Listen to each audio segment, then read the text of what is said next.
Everyone, आप सबका एक नए वीडियो पर फिर से स्वागत है। दोस्तों, आज की इस वीडियो में हम बात करने वाले हैं VI यानी वोडाफोन आइडिया के बारे में। जैसे कि आपको पता है कि हमारे जो कि देश में यानी कि इंडिया में अभी जो टेलीकॉम कंपनी अपनी जो भी सर्विसेज प्रोवाइड कर रही है, जिसमें से अगर टेलीकॉम कंपनियों का देखा जाए तो 3 नंबर पे अभी VI यानी वोडाफोन आइडिया है। 1 नंबर पे एयरटेल, 2 नंबर पे जियो, 3 नंबर पे वोडाफोन आइडिया यानी VI और 4 नंबर पे BSNL, 5 नंबर पे MTNL।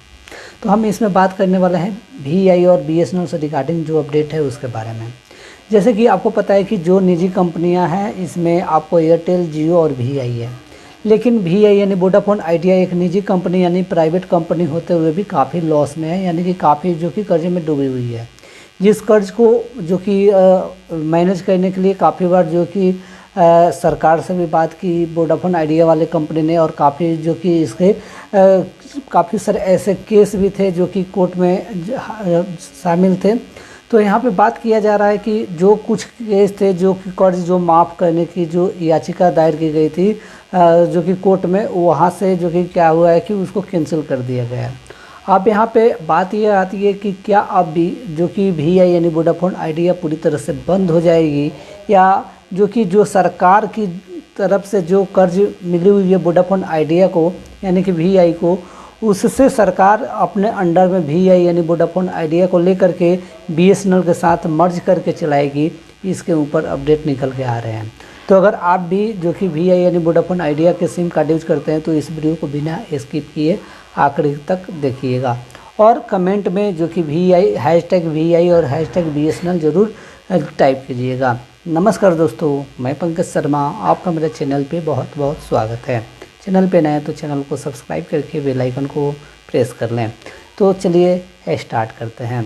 सबसे पहले हम हेडलाइन की बात करें तो क्या बंद हो जाएगा वोडाफोन आइडिया या BSNL में होगा विलय? आप एक ग्राहक हैं तो सारी बातें समझ लें। यानी कि अगर आप एक VI यानी वोडाफोन आइडिया के कस्टमर हैं तो आपको सारी बात को समझना होगा कि आपके सिम कार्ड अगर VI यानी वोडाफोन आइडिया बंद होती है तो आपका नंबर कैसे जो कि यूज में रहेगा। नहीं तो ऐसे तो नहीं कि जो कि पूरी तरह से बंद हो जाएगा वोडाफोन आइडिया और उसके बाद हमारा सिम कार्ड भी बंद हो जाएगा। ऐसा नहीं होता है। आपको कुछ समय दिया जाता है और आपके साथ जो कि बताया जाता है कि उस समय के साथ आपको अपने सिम कार्ड को पोर्ट कराना रहता है, या जो कंपनी रहती है वो कंपनी जो कि दूसरे कंपनी के साथ मर्ज होती है।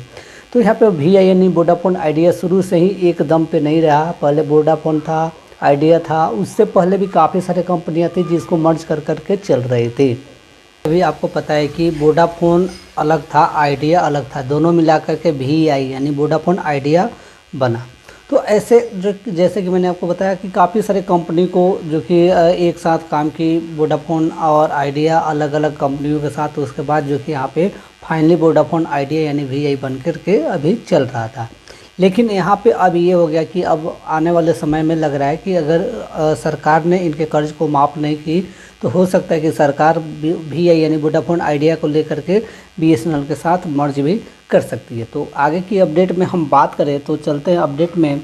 तो देश की तीसरी सबसे बड़ी टेलीकॉम कंपनी वोडाफोन आइडिया को कल सुप्रीम कोर्ट से उस समय बड़ा झटका लगा जब कोर्ट ने कंपनी की याचिका को खारिज कर दिया। बता दें कि VI यानी वोडाफोन आइडिया के ने कोर्ट में $5 अरब से ज़्यादा के ब्याज और जुर्माने को माफ़ करने की गुजारिश के लिए याचिका जमा की थी। जैसे कि मैंने आपको पहले ही बताया कि वोडाफोन आइडिया पे यानी VI पे काफ़ी ज़्यादा जो कि कर्ज है, जिस कर्ज को माफ़ करने के लिए एक याचिका दायर किया गया था कोर्ट में, जिसको कोर्ट ने खारिज कर दी है। जो याचिका थी $5, जो कि यहाँ पे $5 अरब से ज़्यादा ब्याज के साथ जो जुर्माना था उसको माफ़ करने के लिए। तो इतना जो कि कोर्ट ने भी इसको कैंसिल कर दी।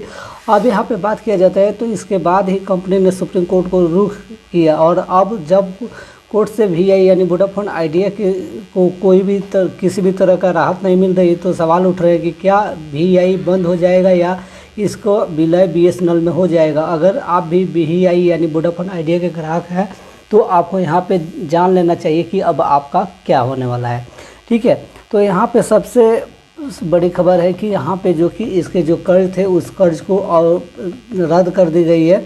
यानी कि कर्ज अब भरना पड़ेगा। अगर कर्ज नहीं भरता है तो ये विलय हो जाएगा। विलय हो जाएगा तो हो सकता है कि बीएसएनएल में मर्ज हो।